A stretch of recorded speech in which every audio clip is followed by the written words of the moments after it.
Hi, Sharon. How are you? I'm great, Maya. Great to see you. Great to see you too. Happy to have you as my guest for the first time on Law Break. So, welcome to Law Break, Sharon.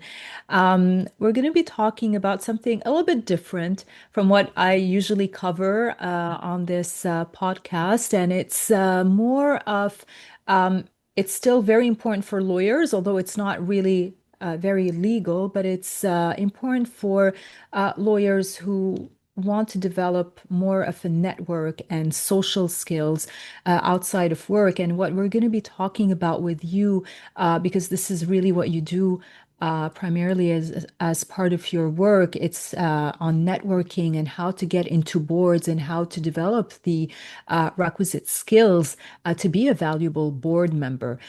Before we get into that discussion, though, I would like you to introduce yourself to the audience, Sharon, with your own words. Sure. Well, first off, thanks for the opportunity. Um, I'm excited to hopefully leave your audience with hopefully one good idea that they can take away. But by way of introduction, I've spent over 3 decades in financial services out of Toronto. I am semi-retired now after many executive roles in a few different organizations, primarily on the real estate, lending, global ops and tech side. Um, about 7 or 8 years ago, I decided to really focus on board service.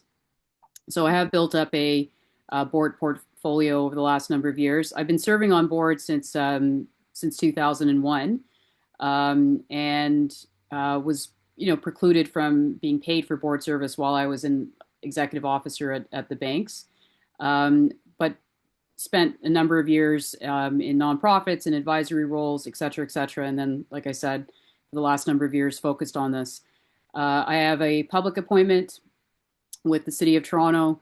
I serve on my alumni board for my business school, and I also serve on an AI company board, as well as I mentioned, on a public appointment.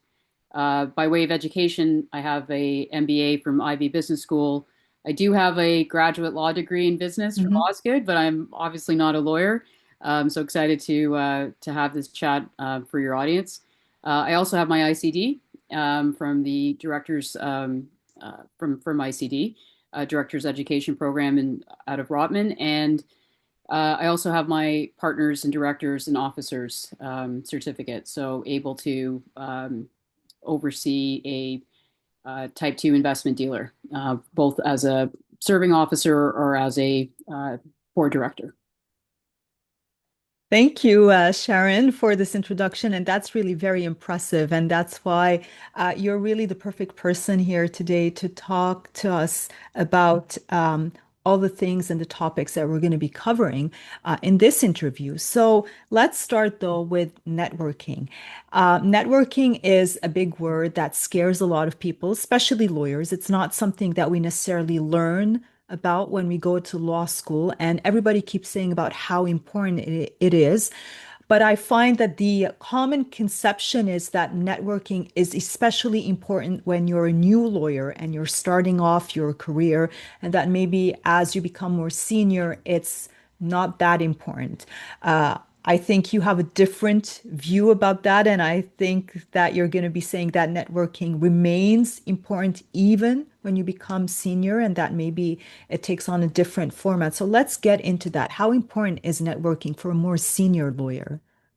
Yeah, it's a great question, and I'm going to confess that it's not my most favorite thing to do personally. I'm a bit of an introvert, but candidly, your network is your net worth. We all get very busy. We all get really focused on our day to day, our family life, all those sorts of things. And what I've come to realize in the latter part of my career, and certainly advocate for now, especially with senior people, is that you have to invest in your brand. You have to invest in the people that you don't know and who don't know you. And my advice is always not to. It's not a zero sum game. It shouldn't be networking because you're trying to get something specific out of it. It really should be approached. And what feels most genuine to me is to approach it from a perspective of learning from others, sharing your own story, seeing if you can be a connector, taking that sort of approach. I get reached out, and we were talking about this just before we got started, but I get reach outs on LinkedIn from people I have no mutual connections with and I've never heard of, and no less with an ask. And that's not really the way to build trust or build a relationship or even build a Mhm. jumping off point. So I do think people need to consider it as investing in your own brand and really have a very, I would say, deliberate approach, but an open-mindedness. Be the kind of person that people can come to because they know that you'll return their call and that you can put them in touch with the right person. Be the kind of person who takes a genuine interest in other people's stories and what they're doing, even if it's outside of your profession. And then when you start to do those things, it becomes a bit more natural. It becomes a muscle, and then I think you can take that to the next level as it relates to board work and start to work backwards in terms of what type of board opportunities interest you and where are the connections there and how do you start to curate the relevant circles to have those strategic introductions be made. Most board appointments are through networking, and who knows you, people who know you and who can recommend Mhm. you uh, more so than applying for opportunities or going through professional recruiters.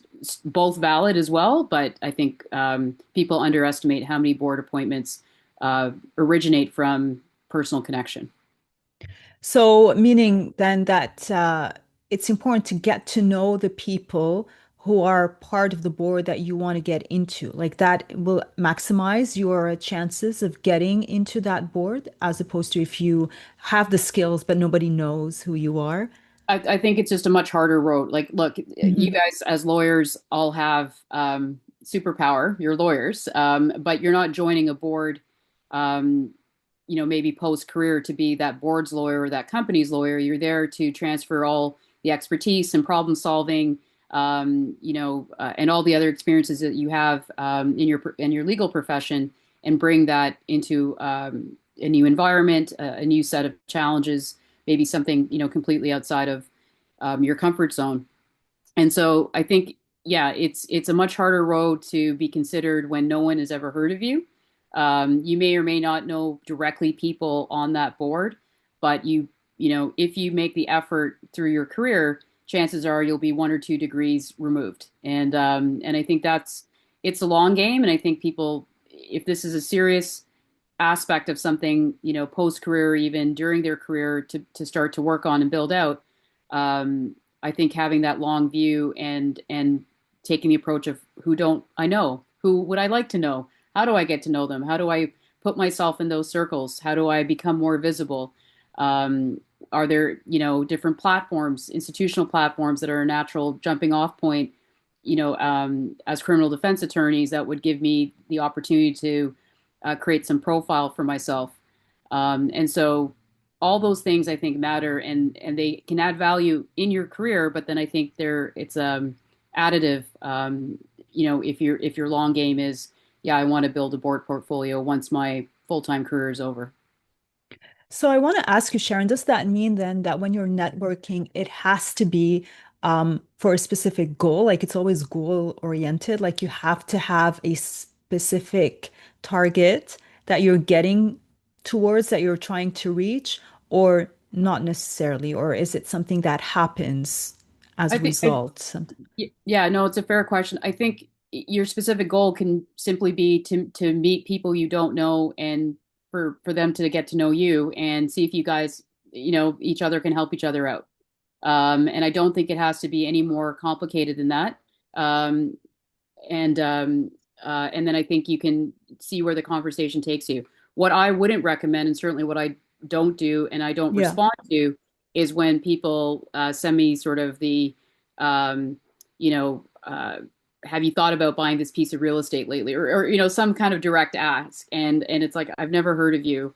and we have no mutual connection. So, how about we get to know each other first, if I'm even interested, and then we can kind of go from there. So, what I found works for me personally, especially as someone who's not doing this, it doesn't come too naturally or is not, uh, innate to my personality, is to start with the people that you know, and sort of work from outward. And is there anyone that you think I should meet? Is there anyone you think that I could speak to and would benefit? Maybe it's in the context of something you're involved in outside of work. Maybe it's something involved in work.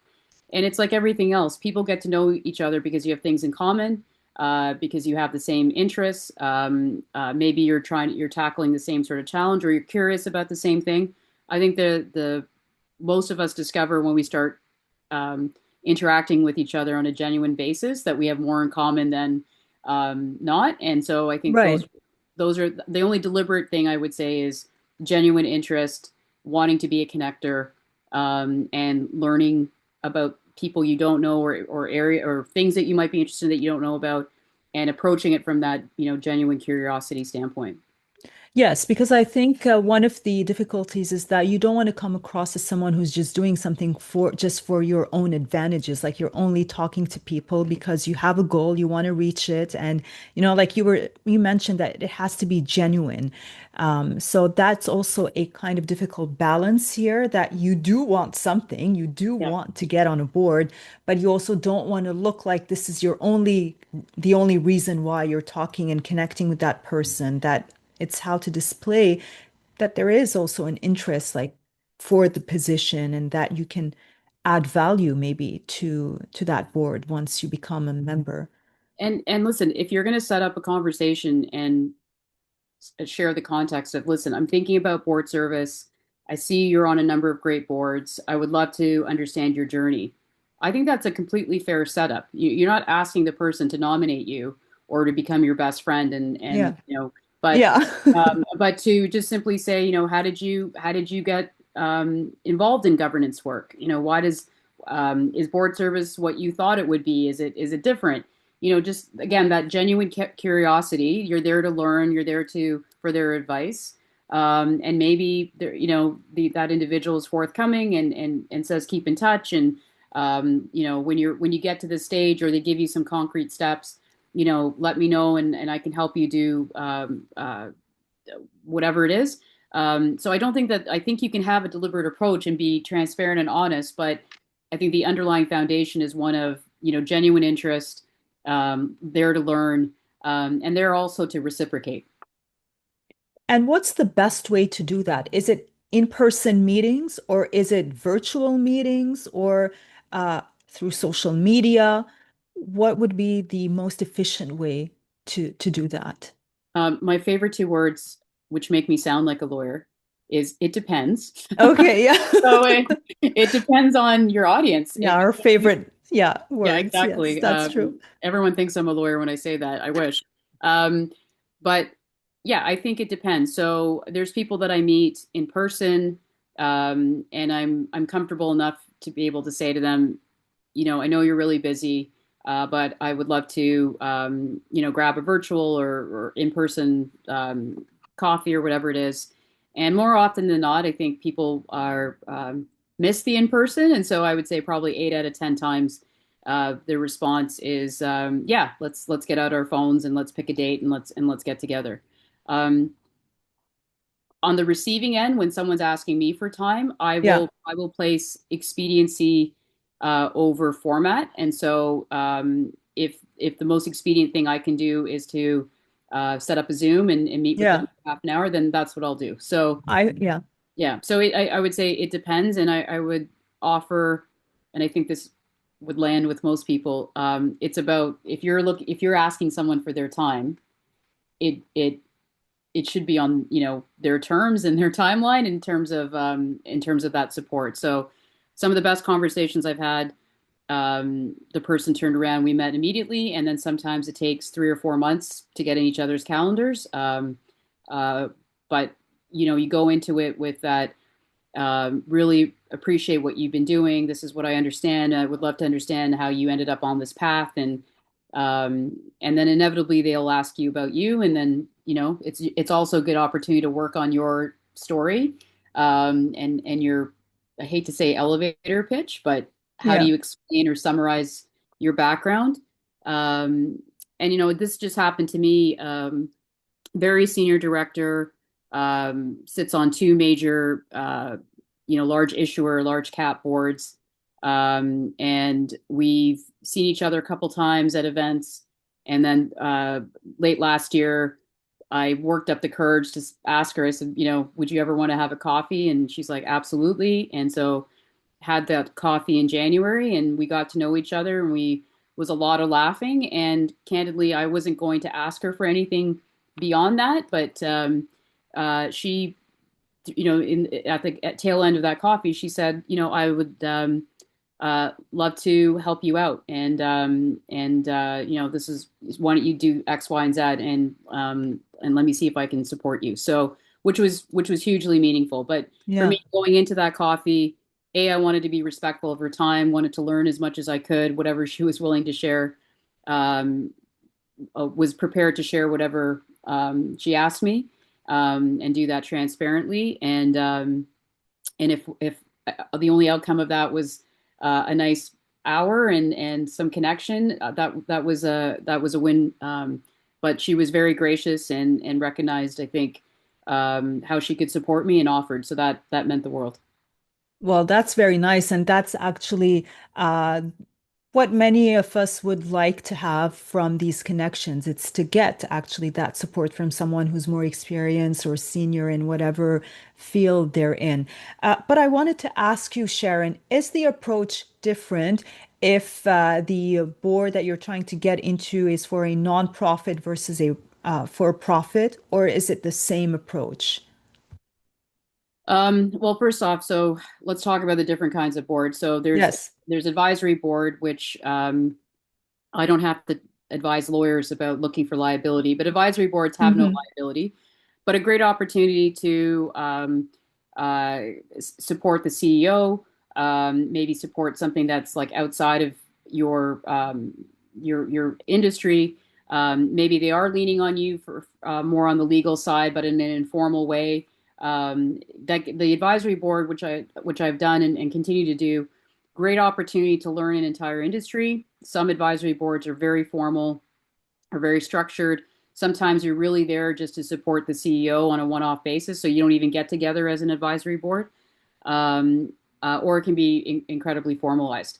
But a lot of the advisors that CEOs will choose to work with uh, come from a place where they have specific expertise, they have specific contacts or networks. Perhaps they are an investor. So those are all different ways to get your name out there that isn't in conflict with your day-to-day profession, where you can start to build a network, but from a place of trusted relationships and growing them sort of outwardly. Um, Nonprofits for me are important because it's community building. Um, don't confuse, and there is liability for even if Yeah. you aren't getting paid as Yeah. on a Yeah. nonprofit board. OpenAI is a nonprofit board, so don't confuse nonprofits with um, a lack of complexity. So Yeah. nonprofits for me will always be a part of my portfolio. It is my way of giving back to things that where I feel like I can add value and hopefully advance whatever the mission is. Incredible amount of complexity. Really get to practice governance in ways that matter the most because they are riddled with all the same challenges that private entities and public entities would be challenged with. Um, I feel for the CEOs of nonprofits because they often have to have very large boards because they never know who's really engaged and who's going to really Yeah. show up. Um, but incredible learning. I've had some peers over the years describe nonprofits as stepping stones or a stepping stone to public entities, and I don't really necessarily agree with that. I think um, they're a great opportunity to add value, and I would certainly hope that people look at it as something that should be a continual thing, not a a gated sort of view. And so but nonprofits, I think, are in theory can be less barriers to entry, and not necessarily have to meet certain requirements. Like if you're a public company, you have to have a chair of audit that's totally independent and has certain financial credentials. Those are very specific gates. But I've been the treasurer for a few nonprofits, and it was a great way for me to up my game in terms of operational finance, even though I don't have a financial designation. And then, yeah, it's a much different situation if you are looking at public appointments within governments or crown corps or those sorts of things, or even a publicly listed firm. Um, Often they will be through closed networks or through professional recruiters, very specific criteria. There is opportunity to maybe you're not successful the first time that you have applied and maybe been selected for some interviews.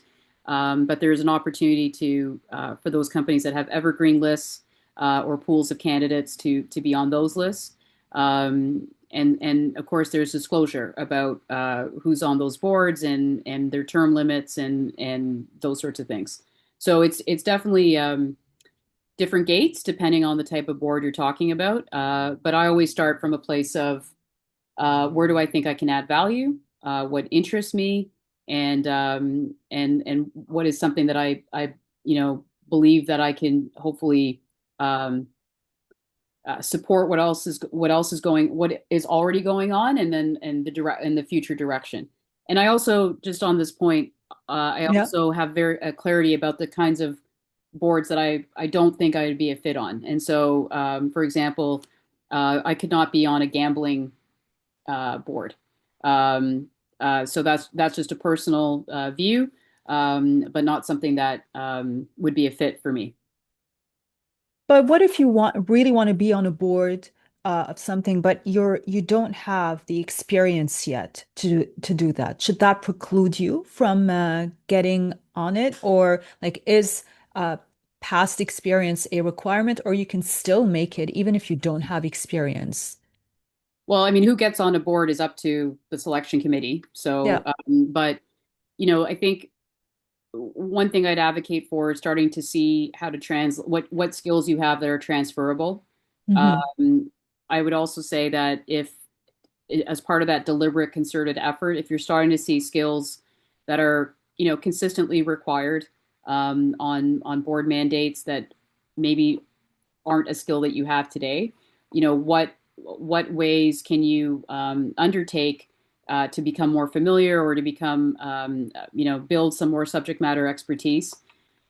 I have a view that governance is a verb, and it's about asking great questions, and it's about great process. And so all lawyers are great problem solvers and understand great process and certainly understand how to ask great questions. So that is a skill set is transferable in a lot of places. But Yeah, that's true. Yeah. I'll give you an example of people who come out of the mining industry, and they don't necessarily want to serve on a mining board. And my counsel to them is, but you understand health and safety. You understand big complex logistics. You've been trained, especially in some cases, global jurisdictions and having to deal with local governments and human rights aspects. Hmm. And so, really take and maybe AI is helpful for people, but maybe really take your areas of expertise and start to see how those are transferable into maybe industries you haven't considered. But also work backwards to say, how do I address some of these skill sets, some of these gaps, and position myself better? All right. Um, but once you become also on the board, um, how do you maintain, like, first of all, well, two aspects here. How do you keep yourself being, like someone that who can stay and maintain their position on the board? And how do you balance that with your heavy workload? Because I find one of the challenges that many lawyers have is that many lawyers want to be part of boards and they want to, whether they're private ones or not for profit, because they do want to give back and they do have that genuine desire to do the work. but it's sometimes very difficult with a lot of the workload. So, how do you balance that? And how do you remain or make yourself valuable once you're on that board that you've been really trying hard to get onto? So first off, don't sign up for anything that you're not committed to. So I think that Mhm. starts with Yeah. making sure it's a cause you're interested in. Not all nonprofits are the same. So let's talk about nonprofits. They're not all the same. Some require every board member to write a check, and that's your contribution. Some are very heavy on fundraising for obvious reasons, Yeah. and so they'll ask board members to commit to reaching out to their networks and bringing in a certain amount of money, and that's the board work, right? Like that's what they're doing. Um, I've been part of a nonprofit for 9 years where we had 4 meetings a year. It wasn't a fundraising board. It was very strong fiduciary in terms of we had a large endowment, so we had our investment and investment committee, and we had experts brought in to oversee the investment committee that was handled by third party fund managers. But it was 4 meetings a year, 3 hours at a time. It was over lunch. It was in downtown Toronto, so I would just book the time. And that was very manageable with 4 meetings a year in amongst my job, my work travel, and obviously my family. And so, start with the place of, is it interest to you? Can you add value? Find out what their meeting cadence is and what the requirements are.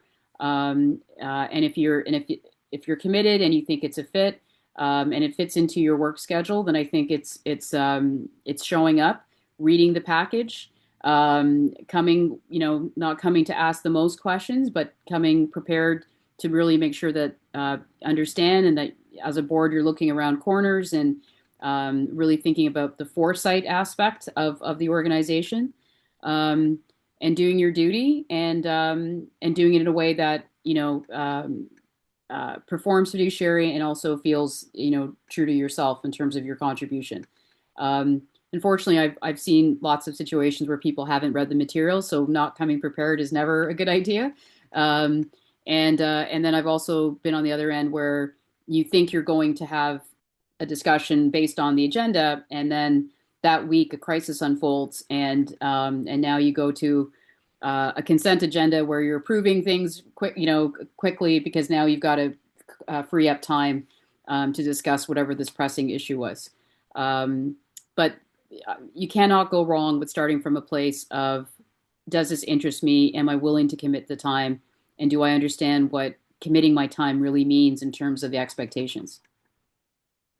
Now, we also, you touched a little bit on the issue of liability, because there could be some liability issues that come up during the time that you're on a board. And how do you deal with that? Or how do you, like that could be a bit of a difficult situation. If we can get a little bit into that, Sharon. So first off, don't join a board that doesn't have D&O. Hmm. And actually make sure you read the D&O so you understand. Thirdly, process matters. I do some governance instruction, and so I doubt any of the folks that have been in classes are is part of your audiences, but maybe. But anyone who knows me in those classes will tell you my favorite word is process. And so, look, boards get things wrong, management gets things wrong, but that's where process matters. How were the decisions undertaken? What was considered? What was not considered?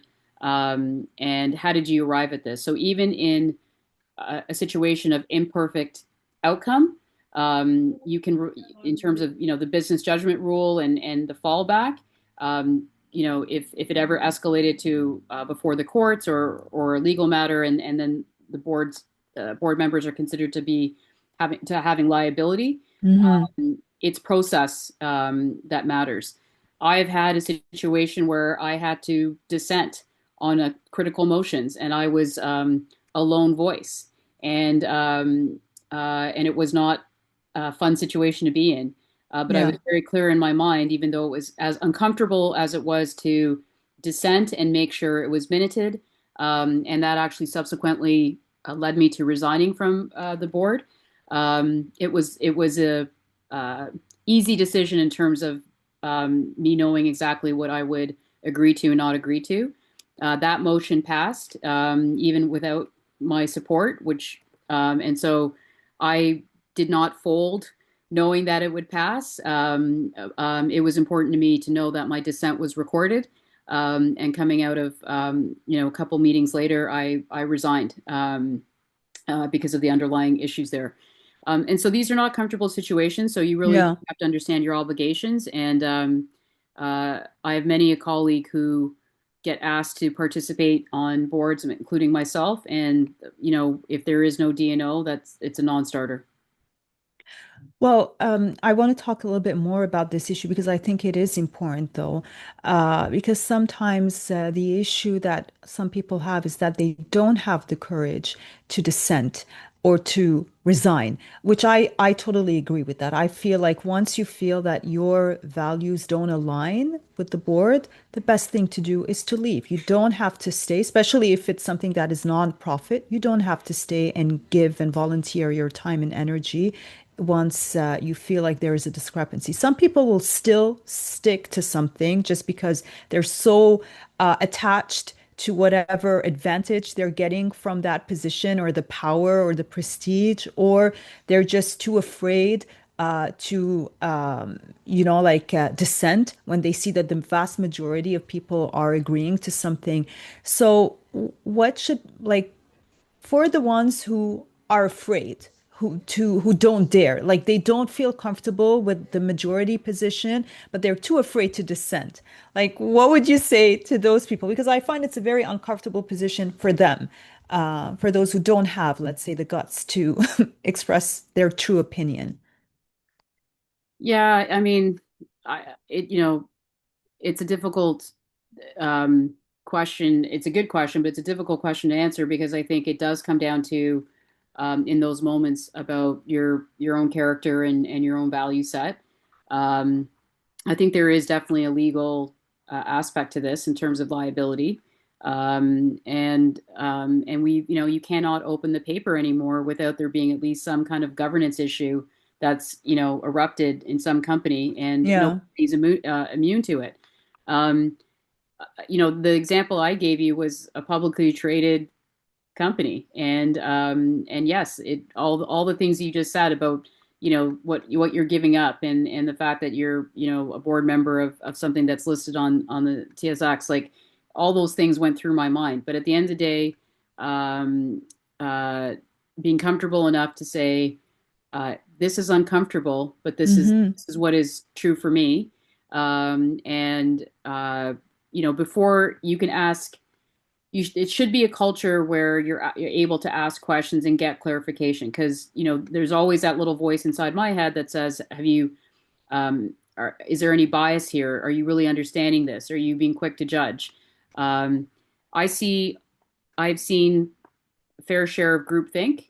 At times I've seen people defaulting to whomever they think the expert is in the room. Yeah. Or if you have a few dominant voices, whether that be the chair or someone else.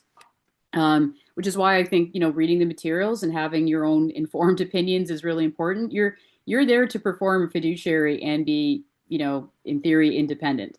And so there's good ways to say that you don't agree without being argumentative. And if you cannot be and there have been times where I've said, look, I'm very unclear on this, and this. Maybe you do that outside of the meeting. Maybe you do that directly with whatever C-suite member or committee chair that you need to do that with. So take the steps and have good process, and keep your own notes, beyond whatever the board package is, and get comfortable. And even if you, at the end of the day, um, know a vote's going to happen, and it's not like some sort of um, dire situation, you can provide your support, and to achieve consensus without necessarily giving up on whatever concerns you have, as long as those concerns have been minuted, noted, voiced, discussed. I think that's a very healthy culture, and I think you'll end up having better outcomes and better decisions because of that. What concerns me more than even dissenting is, aspects of any group, which is things like groupthink or implied bias or Or who don't allow you to have a different opinion, because there are right. some groups where you can have a different opinion. They may not agree, but they at least allow you to express a different view. But if you're in a group where they don't even want you to have a different opinion, that becomes really frustrating. and and building on that point, there's also a dynamic between board and management. And Yeah. when management has to feel like they have to come in with, like, as polished pennies with perfect slides, and that the board's really there to rubber stamp, I think that's how you can, unintentionally get into groupthink and not really have that sort of robust dialogue. And so to that point, I would say, normalize disagreement is a sign of a great culture. Normalize Yeah. that, the ugly truths. Normalize that people can pick up the phone and get clarity without saying, "Well, just wait for the board package to come out." So I think if you can worry less about being that sort of polished penny and worry more about, okay, so help me understand how we understand your recommendation management. We understand how you got here. Now tell me all the things that you discounted and why, so that we can really understand, that we're making an informed decision. And I think, I've been on that both sides of that, and wasted months of my life that I'll never get back, perfecting Hmm. PowerPoint slides, at the expense of, you know, really robust dialogue in the room, and getting the benefit of you know the diversity of thought and the different backgrounds that everyone's coming, at a certain problem with, and then really getting the benefit of that independent fiduciary But oversight. but here's the thing though. One thing that I find is a bit frustrating is that, especially if we're talking about a big group, a big board, where there are a lot of, we did mention that there are some places, some associations, especially the not-for-profit ones, where there are a lot of members on the board. There's always going to be, I don't think you can have a situation where everybody is on the same page. There's going to be some personality clashes. Uh, how do you make it work, Sharon, when you're in a board and there are some people that you consistently disagree with? You don't want to resign because that's not a reason enough. Like there, I understand, like it becomes more problematic when you're fundamentally uh, um, different on the outcome or what's in the benefit or the interest of the association. But if it's just a personality thing, how can you learn to live with these difficult, from your perspective, difficult people and still work together with them on a board? I think that's probably true of any group dynamic. Yeah. But more specifically on a board, first off, awareness. Secondly, keeping it about issues and not about people. Um, I've lived through a dynamic where, um, no matter how I asked the question, the CEO got defensive, not just with me, but with others.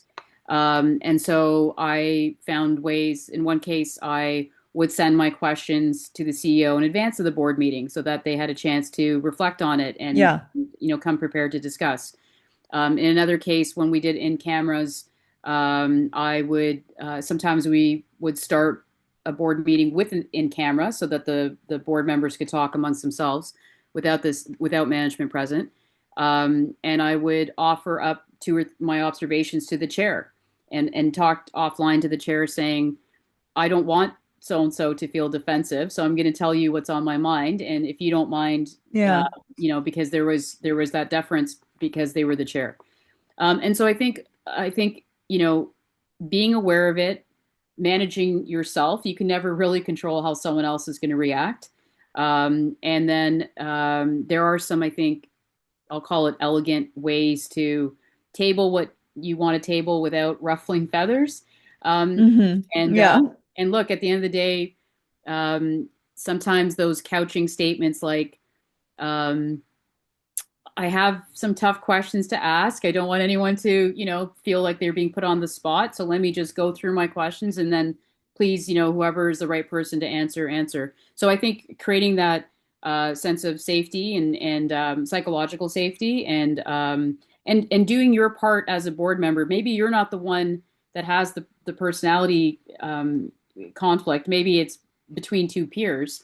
I still think there's a role for all the other board members to play to try to keep it constructive. And I think so. I think the awareness. I think there's different tools, but I also think to keep it to the issues and not to personalities is But always helpful. that's an important point, though, that you're also mentioning here, because it's not just also the issues that you can have with another person on the board. Sometimes you can see that there is tension between two members, but then is it a good idea to interfere or just say, I don't want to get involved? I mean, obviously, ultimately, if it's getting to the point where it's having an impact on the group, someone has to do something or say something.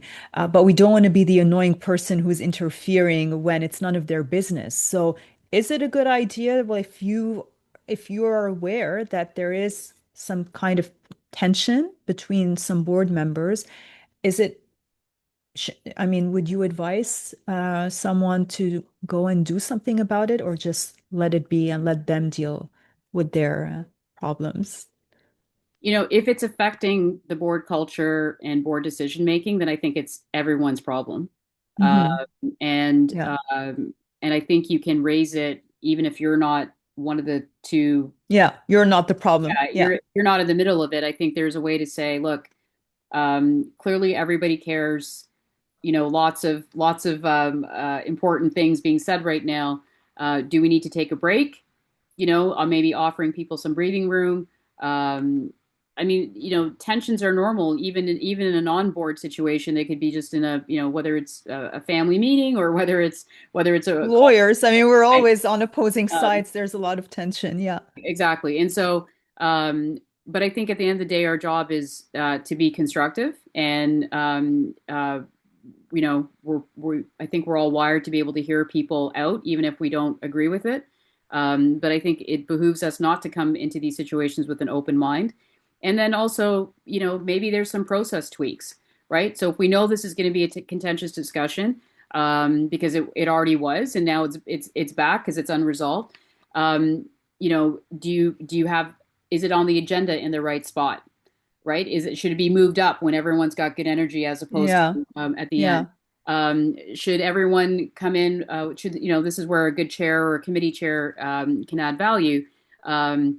Should they poll everyone in advance of a particular situation to see where the temperature is on things? So I think there are literal mechanisms that can be deployed, but I think it's starting from what we have in common, which is we're all here to serve, and then keeping it to uh, the issues and not the people, and then leveraging the boardroom mechanics like agenda setting, what happens in committees, what's shared from committees to the board, like all those sorts of things can be used effectively, I think, to allay emotion and hopefully stay focused on decision outcomes.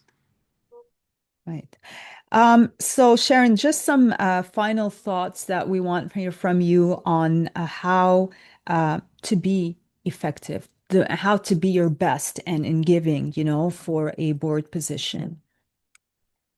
Sure. So, if the audience is still with us, Maya, um, I mean, look, I think bringing genuine curiosity, but it's not a cross examination. So I think, you guys have a superpower where you're used to um, great problem solving, thinking on your feet, even thinking ahead, right? Because you have the scenario plan. These are all transferable skills that every board needs, right? Is that contingency, that risk mitigation, Yeah. um, looking around corners. What are all the potential possibilities? What are all the different avenues? So, I mean, I think these are all just fundamental skills. But, you know, bringing that genuine curiosity, being prepared, asking sharp but concise questions. Um, this isn't about, performative governance. This is really truly asking to understand, um, being independent, being constructive, not just on content, but on process. and using all those mechanics. And then we all bring distinct value. And so, as trained lawyers, you understand investigations, you understand fairness, you are constantly thinking about stakeholders. Again, these are all transferable skill sets and muscles that your audience has already that is so important in the context of corporate governance and better decision making. And you are operating, especially as defense attorneys, in public courts, right? And so I think Yeah. this. I'm a very strong advocate for stakeholder primacy over shareholder primacy, and not to say shareholders aren't important, but they are part of a larger ecosystem. And so, as trained lawyers, you're already aware and thinking about stakeholder impact. So, but I think it's the same things that what make you a good lawyer is the listening, the caring, the preparedness, the curiosity, the willingness to learn from others, adjust, having good process, but always that continuous improvement mindset. Those are all the same skill sets to be, I think, a effective, not only perform your fiduciary effectively, but also to be an effective colleague in the boardroom. All right. Well, I want to thank you so much, Sharon, for the time that you took today to explain all these concepts about board and the skills that we need to be on a board and networking. I learned so much, to be honest, today from this discussion with you because it's something that I'm always also working on. It's not something that we lawyers are taught at law school, but it is very important for us to know more about these skills. So I want to thank you so much for sharing your expertise. And just one more time, where can people reach you if someone is interested in connecting with you beyond this interview? How can they find you? Yeah. So first off, thank you, Maya. I sincerely hope this was of value. I'm sure it is. Yeah. And listen, I'm constantly learning and as well. So, but if I can pass along one or two things that I've learned the hard way and it makes it a bit easier for someone else, then fantastic. Yeah. But yeah, people can find me on LinkedIn, and by all means, please share that it was that our connection is you and this podcast. And your name on LinkedIn is as it is written on your screen. So, anyone who's interested in connecting with Sharon and I highly encourage you to do so. You're just as nice off camera than you are on camera. And it was really very fascinating to have this chat with you today. So, thank you so much for taking the time. I know you had a very busy board day today and meetings. So thank you for taking some time off from that just to spend it on this interview. And I hope to interview you again very soon, Yeah. Sharon. It was a pleasure, and I really appreciate it. It was great to spend some time with you. Thank you very much.